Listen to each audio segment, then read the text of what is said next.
Hi, friends.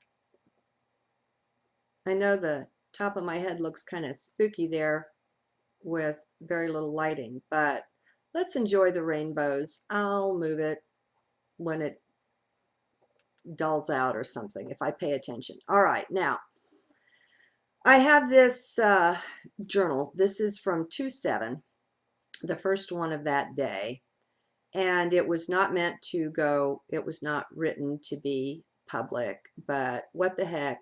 What does it matter? It just doesn't. Okay, I've been put through my paces of changes by being kind of sort of forced to accept that this Sita was an incarnation that I, whatever I is, it's just a part of the lifetimes. And so that you put something in when you adopt a belief, you've planted a new flower, and it has strange results. And so you change and you watch yourself changing. Okay, so I haven't gone back and read this. Here we go. Let's just get it into the record and then move on. Okay, well, I am still soaking it in, but I'm a bit stunned. Earlier tonight, Ken and I spoke. Ken is my medical intuitive, the distance healer I work with. And what came up during the session was a bit of dynamite for me. Not explosive, just exciting and a bit of a shakeup. I am Sita. It turns out that is one of my incarnations, as I had begun to expect, and Ken confirmed it for me. So I guess I have to admit it's the real deal. Wow. What can I say? The many things that we went over in this session touch on some of the high points or the very most intense experiences of this life as Teresa.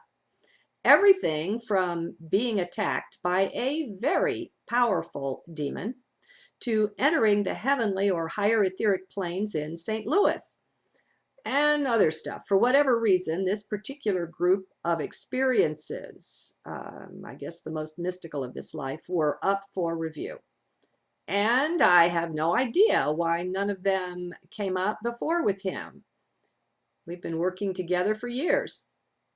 Well, it always works out perfectly. There is always a clear enough theme, both in my notes that I take between sessions for what I want to bring up with him and during the calls. So, over the 2 or 3 years we've been working together, we've gotten into a rather nice groove. We make a good team. Anyway, there was much that came forward, not just this particular fact of this lifetime. And pardon me, I've just goofed up my little word processor and it's giving me fits. So let me go find my place again. Okay, we make a good team.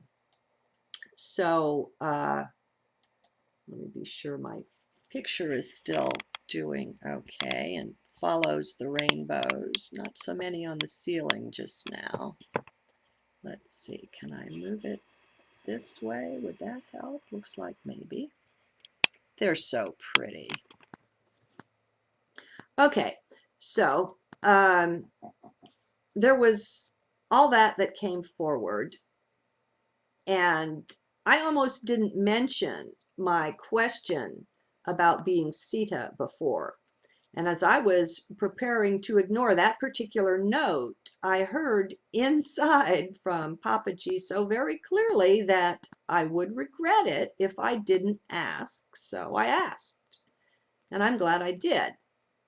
What makes it big is not the particular being who is a Hindu goddess from antiquity, but just what that portends for my life here, how it's coming together for me.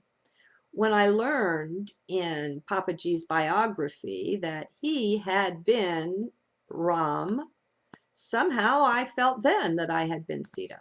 The way he and I merged once I accepted him officially as guru supported that somehow. So perhaps he was trying to tell me this.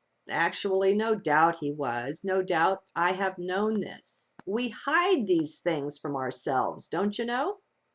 That's the thing. I have been in rebellion against taking on anything great for whatever reasons. I have not wanted to tempt ego that way. Besides, all are God, you know?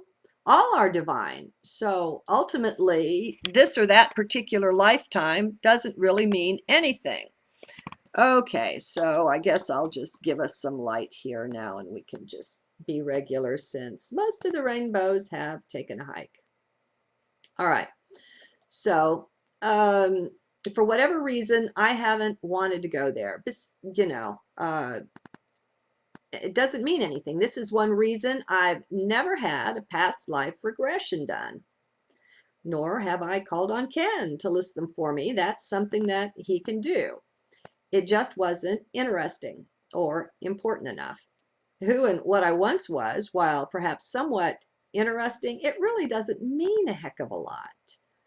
I suspect, too, that there have been numerous Christian or sacrificial type lives that I've led where humility and self-abnegation were the theme.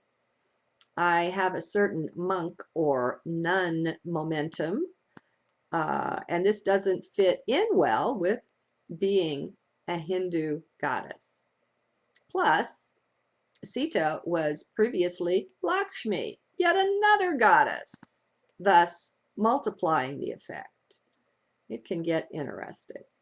So I went as far as to look up one page that gave a brief summary of the Ramayana, the very long poem, which I had been reading since learning that Papaji was Ram. The summary I found focused on Sita and her part in the drama, which was quite intense. Her experiences there show up in this life too. For one, just in the real contentment with being alone. She was isolated and left alone for years in her life as queen to Ram's king and under very difficult circumstances. It's an amazing read. Now, I don't feel the need to do any more research on that. I don't want to get into it. What happened back then is only minimally relevant to my life here and now. What is key now is getting past this refusal to step up to the plate and take on the divine identity. After being unwilling to do so, in spite of recent things pushing me in that direction, this final event, Ken's confirmation, is what it took to break down my resistance. So, what is different now is that I'm finally open, or more open, to being who and what I truly am in detail, as well as the being, the divine one that we all are in general. All are that. We have come into this planet at this time from simply everywhere, bringing in all of our resources, placing all of our experiences to bear upon Mother Earth and the shape she and her inhabitants are in. There is a lot of firepower, a lot of star and sun power in embodiment here.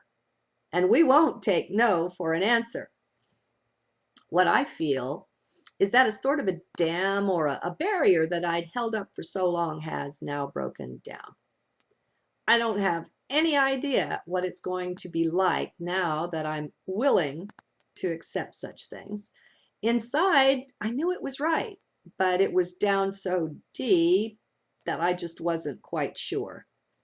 Plus, after spending so many lifetimes on guard against any sort of ego taking over, that's all I needed was to go on some sort of a goddess binge, huh?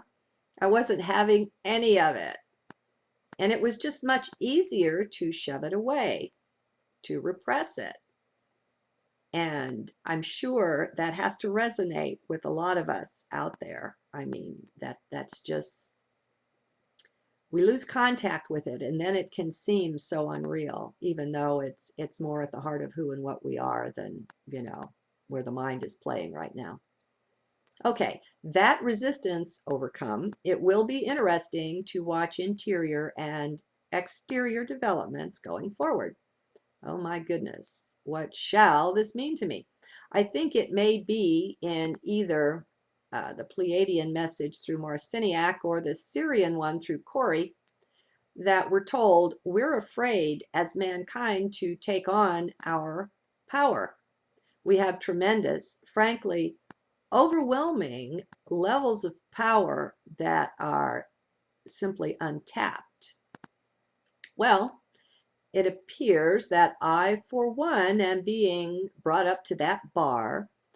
I've mentioned this possibility for us now alive here being some sort of ancient deities in several recent journals. So people know it's been something I've been suggesting generally.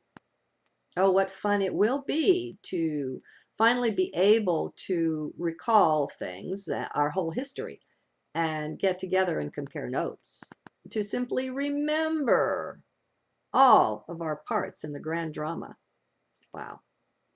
Okay, at least I got this initial excitement recorded, the breaking down of the final barrier I still retained against accepting this possibility of having been Sita before.